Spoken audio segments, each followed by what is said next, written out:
Hello, my name is Carl. Welcome to my workshop and to my channel. In this, my inaugural episode, I'm going to be talking about some of the issues that I had with the DRO system on my Harrison M250 lathe. So without further ado, let's crack on. Here you can see the cross slide on my M250.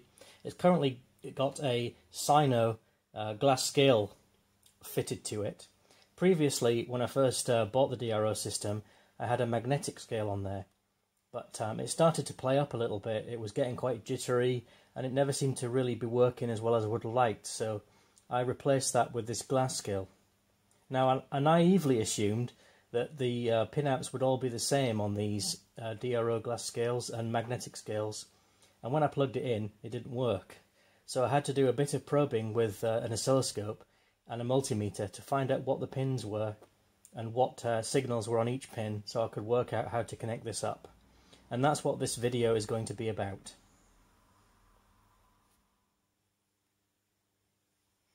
Here you can see the rear of the DRO display, and I've got two DB9 female connectors here.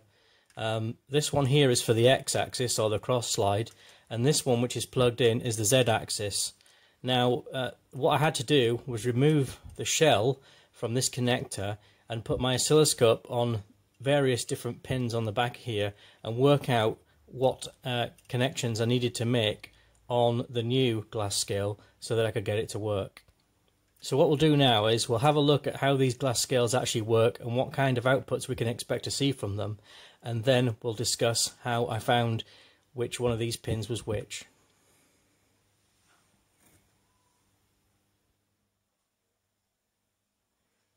Before we get into the nitty-gritty of looking at what signals are coming out of the back of the DRO unit, or rather what signals are actually going into it, we need to have a quick look at the theory of operation of these glass scales. Now, a glass scale is what is known as a linear quadrature encoder, and inside there we have some photo-etched graduations on the actual glass portion, and these are typically done in 5 micron increments.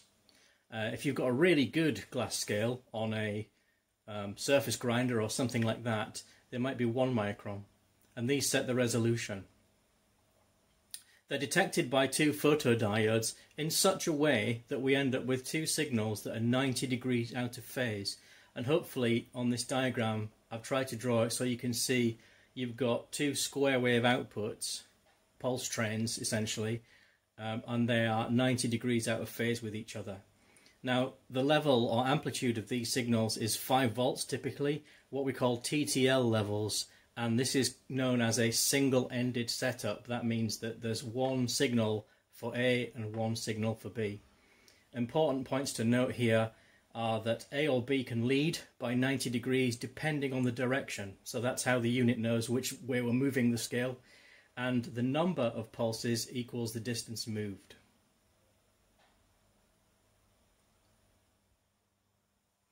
So the other type of signal output that we get from these glass scales that we need to consider is known as differential. So what we have is, for each channel, A and B, we have a separate channel A bar and B bar, or A complement and B complement. Basically what that is an inverted version of the A signal and an inverted version of the B signal. They're still 90 degrees out of phase with each other, and they're still 5 volt levels. This is sometimes called RS422 output format. That's because the signal type is the same as used in RS422 data protocol. We're not using that data protocol to transmit this information, it's just using the same signal type. Now, the advantage of this is that it's very noise tolerant, and it's often used where long cable runs are required or with CNC systems, but it doesn't preclude finding it in home shops, as I discovered. Basically what happens is when A and A bar enter the DRO electronics, these 2 signals are subtracted from one another, and that cancels out the noise, and the same with B and B bar.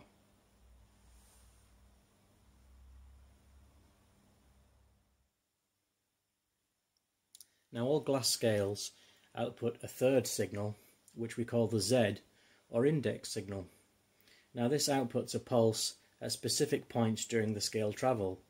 Examples of these would be the midpoint of the travel, or the extremes of the travel, and for example on a lathe Z-axis that could be the tailstock end and the headstock end. Now these signals can also be single-ended or differential, just like A and B can. And the Z signal is used for homing purposes, that is to say returning the machine to a specified point.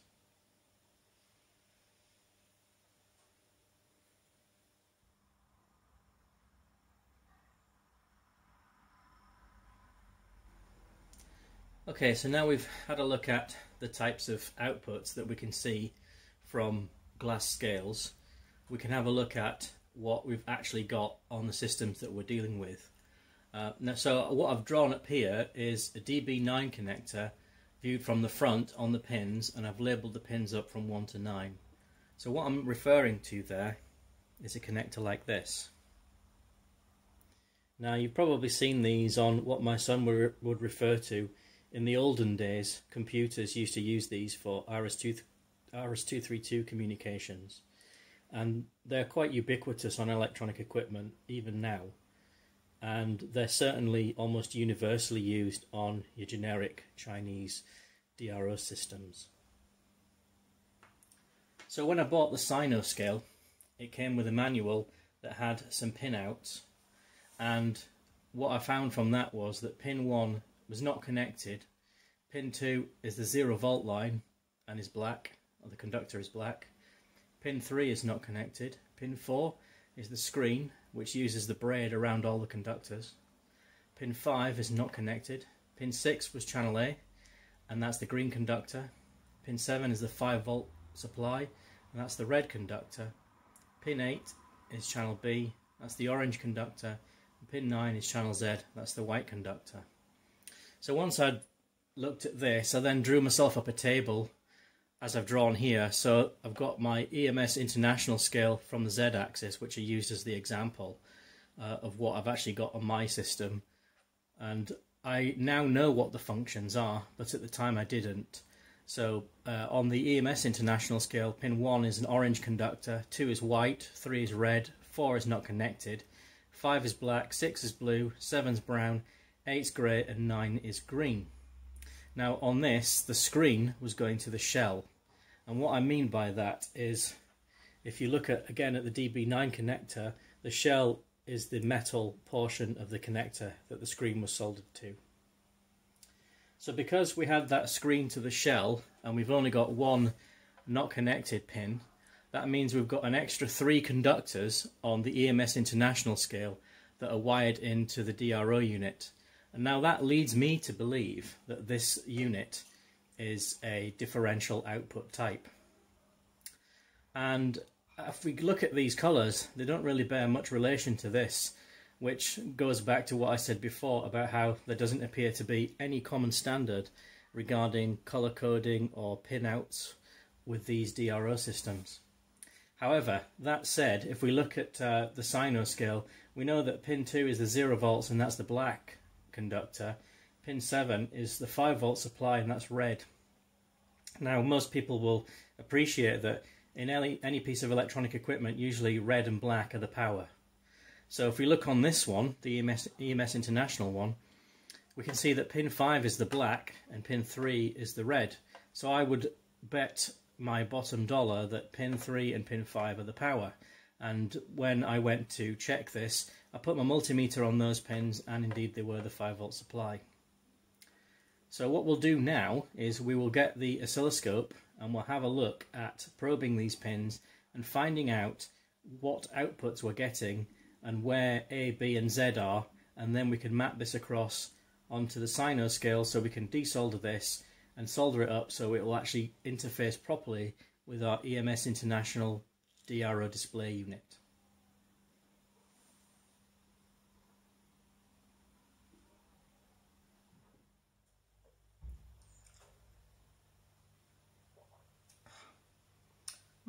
All grey. Now, you're not staring at a whiteboard this time, although I can think you probably wish you were because you're staring at me. However, you'll remember when we were staring at the whiteboard last time, I said that the power pins I suspected were the red and black conductors on pins 3 and 5 on the DRO display unit. So what I've got here is a DB9 connector, and I'm going to solder some wires onto this on pins 3 and 5 so we can plug this into the back of the DRO display unit, and we can then get the multimeter on there and we can see if we have got 5 volts. Now, you know, you could get the multimeter on the back of these solder buckets, but you try doing that while you're trying to hold a camera at the same time and talk and film things.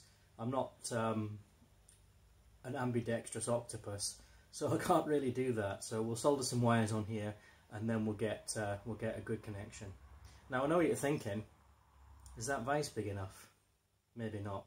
It's okay though, because I've kind of counteracted the size of the vise with a soldering iron. So let's have a go at this now. I'm only joking. Let's use this one instead. Mind you, it's not much better, is it? My goodness, Wilson. Right, let's have a go at getting these wires on. So pin 5 is that one there. Pre-tinned these already, so they should go on relatively straightforwardly. There we go, that's one on. And there's my other bit of wire. Pin 3 is here. Let's just get that in there. Pin 3, there we go. That's that on. Okay, so we've got wires on pin 3 and pin 5 now, so we can check that. Excuse me. Right, now this reel of solder got a bit of a story to it. I bought this, it's Archer, which was a Tandy brand, remember them? I bought this from Tandy in 1985 when I was 15 years old, so that kind of ages me. Not long before I bought my first oscilloscope that I mentioned earlier on. I remember when I bought this, I thought, I wonder how long that'll last, because it was a fair old, you know, size of reel of solder for me at the time. And 36 years is the answer to that question, more or less. So there you go. Anyway, enough of that. Let's get this plugged into the back of the DRO, we'll get the multimeter on, and we'll see if we're getting 5 volts. Right, well, you just saw me solder some flying leads onto the test DB9 here, which I've plugged into the back of the DRO display unit. Now I've got a piece of chocolate block, as we call them in the UK, or connector block, on the flying leads that I soldered on, and onto that I've put the multimeter leads. So we've got a really good connection. And as I said before, as you remember from soldering these on, they're on 3 and 5, which we suspect is the 5 volt supply. So if I hold the multimeter here, hopefully you can see the display on that. Sorry about the poor lighting, it's the best I can do given the circumstances that I'm working in here and the equipment that I've got. So I'm now going to switch on, out of sight, the switch for the DRO unit, and we'll see if we're getting 5 volts. Coming on now. So there you go, we have got 5 volts on pins 3 and 5, so our assumption was correct for the red and black conductors. So we've got a little bit of the puzzle solved now, and we can get 5 volts to our glass scale unit. So now let's get the oscilloscope on. You can see here, look, I've got the hook probes connected already, ready for the oscilloscope to come into play, and we'll have a look and see what kind of signals we're getting from the unit that we've got on the lathe already.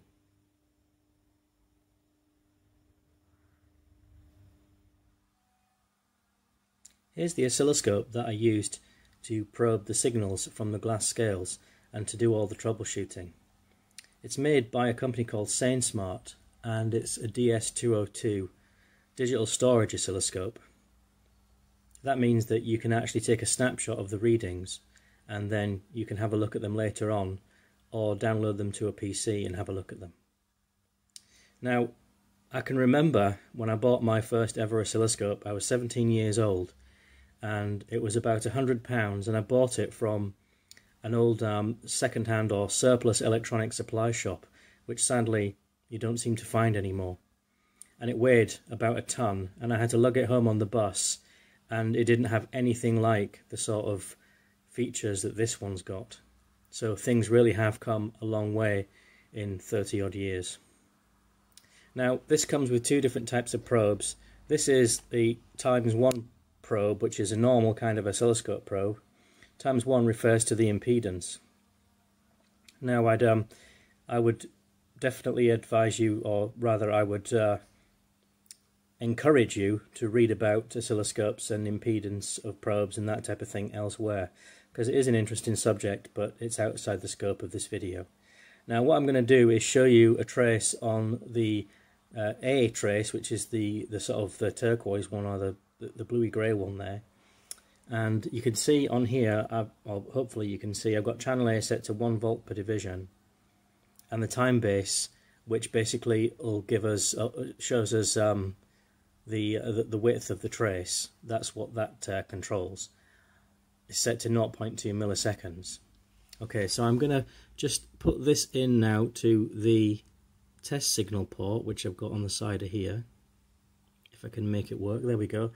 So there we have the test pattern, and you can see at the bottom there that, or hopefully you can see, the frequency is 1 kilohertz or thereabouts, going between 992 hertz and 1 kilohertz, and that is about 1 volt per division, so that's about 2 volts amplitude we're looking at there.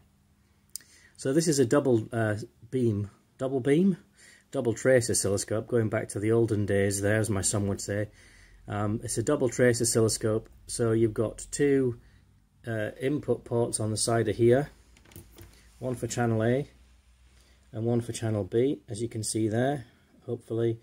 And then you've got this, where it says out here, this output is actually the test signal, so you can use that to do a self-test on the unit to make sure it's working properly, and also to help you orientate yourself with the controls of the unit as well. So, as I say, I bought this from a company called SaneSmart.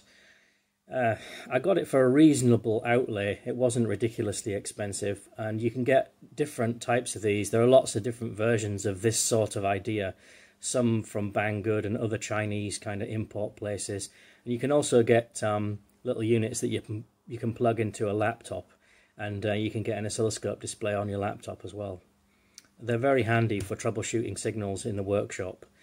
They're not really the sort of instrument you would want to be using for in-depth analysis of a signal. They're more kind of an indication instrument, so you can actually see if you're expecting a type of signal, you can see if you've got it or not, and that's what they're really good for.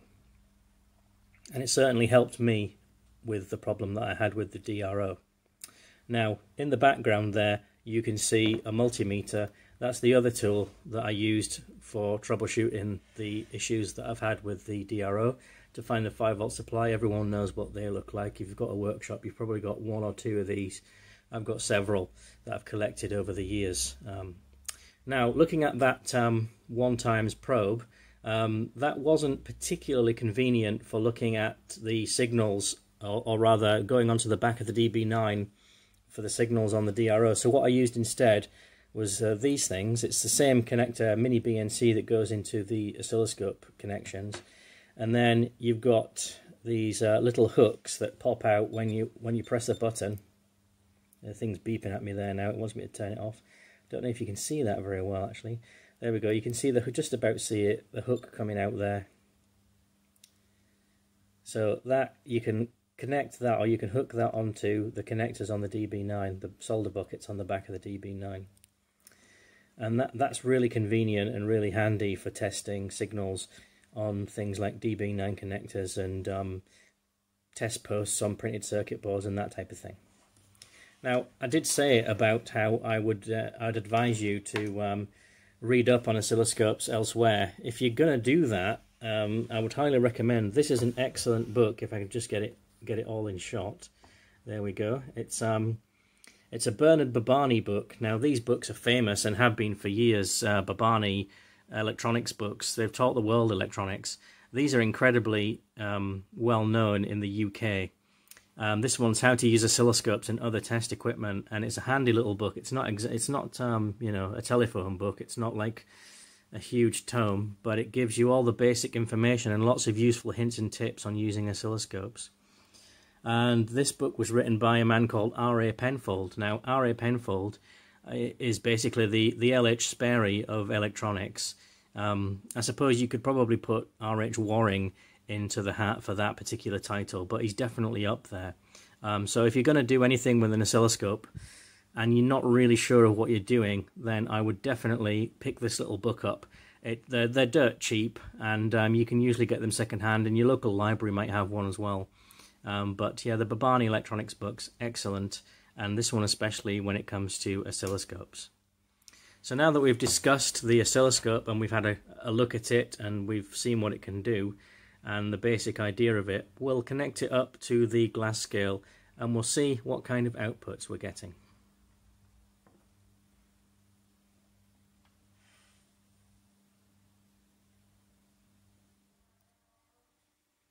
Right, we're going to have a look at the oscilloscope traces now from the back of the DRO display unit, which will be measuring the signals coming from the existing glass scale that I've got on this DRO that came with the EMS International display unit, and then we can find out what type of inputs we're getting and what pins they're going into the unit on. Now, strap in for this because we're going to be handheld. I know that's a bit rubbish, but this is the only way I can do it, unfortunately, given the equipment that I've got. So first of all, we'll have a look at the back of the DRO display unit where we can see the hook type oscilloscope probes attached onto the DB9. So I'll just get a torch so we can shine some light in, because the light around here is not very good. So you can see here we've got the hook probes attached onto pins 7 and 9 of the DRO display DB9. Now I've got the grounds on to pin 5, which is the ground, as we discovered earlier. And what we'll do is now we'll fire the machine up and we'll have a look and see what type of a display we get and what type of waveforms we're getting from this unit. Now, a bit of a spoiler alert, I already know which pins the outputs are on, but I did probe around with the oscilloscope to find these out, so you can see the general kind of principle of what I'm doing here. But we'll have a look at the traces now and we'll see if we can see anything familiar. So incidentally, I do have the chip guard for this machine. I've just taken it off because it's a lot easier to see what you're doing around the back of there when it's removed, and you've got a bit more space to work. So I've got a DRO on this machine so we can see what RPM we're doing. So I'm going to switch the machine on now. So you can see there about 290 RPM. Just remember that figure, it'll become important later on. And I've got the feed selected, so we'll put some Z feed on and we'll see what we get. Okay, so there we go. We're now getting, the DRO is actually counting down, so the cross slide's heading towards the tailstock. And let's have a look at the oscilloscope. So, will you look at that? There we have our 90 degrees out of phase green trace there, and the turquoise or the bluey grey trace above. So that tells us that the green trace is channel B, and the bluey grey trace at the top there is channel A.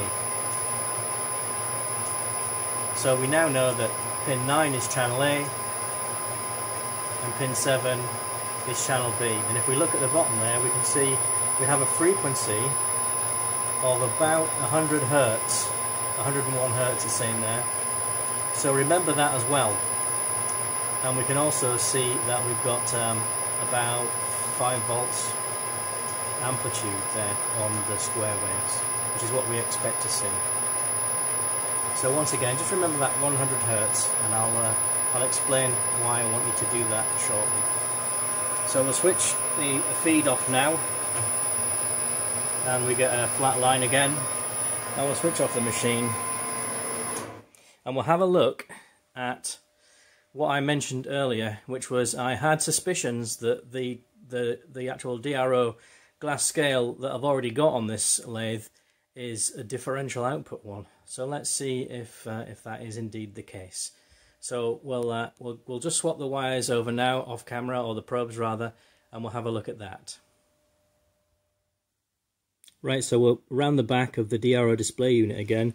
I've now put the channel B probe onto pin 8 on the DB9. Now, obviously, spoiler alert here, I know what these pin functions are now because I've tested them before, but in order to find that out, I just went through them probing with the oscilloscope probe with the machine running. But this is obviously just the general principle of what we're doing. So I happen to know that pin 8 on here is A complement or A bar, as we discussed when we were looking at the whiteboard earlier on. So we'll get the machine fired up again, and we'll get some feed on, and we'll see what kind of a signal we're getting out now. So just get rid of this torch. Okay, let's get round the front again. Apologies for the handheld again. I'm making myself feel seasick here, never mind anybody else. Right, so there's the scope again. There's the DRO system. So we'll fire up the machine, switch her on. So again, about 290 RPM. Let's just focus. We know that the DRO display is counting this time. We'll just focus on the oscilloscope this time. So putting the feed on now, and there we can see. Let's just get a bit closer so we can have a look at that. There you can see that the top display, the blue one A, is again given as the A display, and the lower display is the inverse of that, so that's A complement. So you can see exactly what I was talking about when I was waffling away at the whiteboard. So there, the B display is given as A complement, and the A display is given as A, and they're the inverse of one another. So this is indeed a differential output DRO glass scale. So we'll switch the machine off now, and we'll go and have a little bit of a discussion about what that means. So that's the what that means in terms for us putting the other DRO scale on, is what I meant to say. So that's now the feed off. We'll switch the machine off now as well. Okay, so we'll now have a bit of a discussion about what this means. So we're over at the dreaded whiteboard again, and as promised, here is our discussion regarding what we've actually found out with our oscilloscope investigations. So I've drawn up a table here, as you can see, with the Sino scale and the EMS International scale either side of the pin numbers, so we can see what pin function is on each pin number. So we can see that for the EMS International, 8 and 9, as we saw, were A and A bar, and then I discovered that 6 and 7 were B and B bar, and 1 and 2 were Z and Z bar. So they're kind of next to one another. The channels and the complements are kind of in pairs of colours. So grey-green is 8 and 9, and blue-brown is 6 and 7, orange-white is 1 and 2, is Z and Z bar rather. So, and as I said before, we've got the 3 and the 5 pins are 5 and 0 volts. So I've wired the Sino scale up in the same way so that we've got the correct channels on the correct pins. So A is on 9, B is on 7, Z is on 2. I didn't say very much about Z in the oscilloscope portion of the video, and to be quite honest with you, I did try to film it, but it was very difficult to capture that on the camera. As I went through the index points, there was a very, very quick blip on the screen of a pulse, which eluded my abilities to film it. I haven't got the equipment, and I haven't got the skill level either to do that, in my opinion. But you'll just have to take my word for it that it was actually there. But it's not a hugely important thing for what we're dealing with here. What I really want to talk about is the fact that we've got a differential scale here and a single-ended on the Sino. So I have now plugged this in and it does work. So that means that obviously the electronics inside the EMS International DRO unit are able to deal with either type of scale, differential or single-ended. So obviously 8, A bar, B bar and Z bar, 8, 6 and 1 are not connected on the Sino. But what we'll do now is we'll head over to the lathe, we'll get this plugged in, the Sino scale into the x-axis, and we'll see if it does actually work.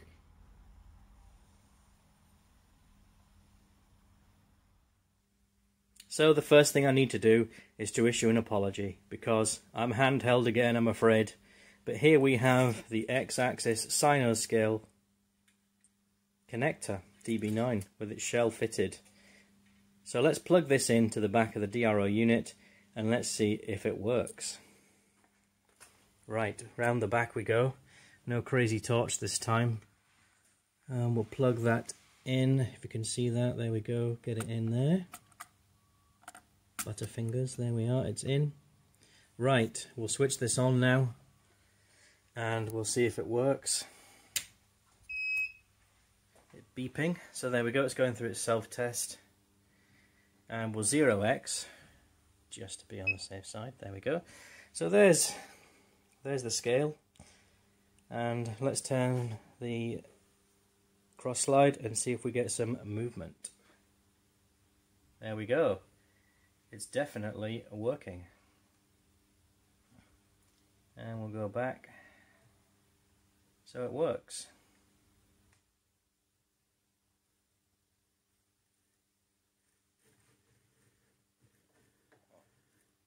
There we are.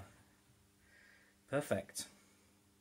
And as we can see, there's no jittering, there's no apparent noise issue, so it looks to me as though A and B connected up to the right points on the back of there. A bar and B bar don't need to be grounded or anything like that. It seems like it works fine as it is. So I'm going to call that a success. We're back on the lathe and we're handheld again, so apologies for that straight away. I'd like to talk about now where I mentioned before about the RPM that the machine was doing versus the frequency that we were getting from the DRO scale. Now I'll show you this here. We have on my Harrison M250 change wheel selection G is on there at the moment, and I've got the feed gearbox set to L2, and if I just show you there what that gives us, there's feed wheel set, change wheel set G is giving us 0.1 millimeters per rev feed rate. So we'll go over to the whiteboard again now and we'll have a look and see what that tells us. It's the dreaded whiteboard again. Last time though, this time. You'll be pleased to hear. So we've just had a look at the lathe and we've seen that we've got change wheel configuration G selected and L2 on the feed gearbox, which gives us 0.1 millimeters per revolution. Now with the DRO scale output, we've also seen that there is a phase relationship which is giving us the direction that the surface is moving in, but there's also a frequency relationship which tells us the speed that the surface is moving at. Now I'd kind of glossed over a little bit the function of the time base on the oscilloscope. That is related to the frequency, so if we imagine that that's our x-axis scale, that's the time scale, and the y-axis is giving us voltage, so we're plotting voltage against time. So we had a speed of, and I've looked at this back over the video to see what it was, 295 RPM was giving us a frequency of the pulses from the scale of 100 Hertz. Now 295 RPM equates to 29.5 millimeters per minute movement of the surface at our 0.1 millimeter per revolution feed rate.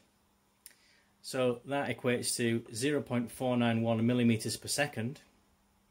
So if we remember that our DRO scale has a 5 micron resolution, so that's 0.005 of a millimeter, 0.491 over 0.005 gives us 98.2 pulses per second. Now another way to say that is 98.2 Hertz. So we can see here that our frequency output from our DRO scale is giving us an indication of how fast that scale is moving, and by definition or by extension how fast the surface it's attached to is moving. Now it's not exactly the same. Obviously we've got some measurement errors in the oscilloscope. This RPM value won't be exactly right, and small errors in the gearing and things like that. But we can see here there is a definite relationship between these two things. So frequency is giving us the speed that the scale is moving at.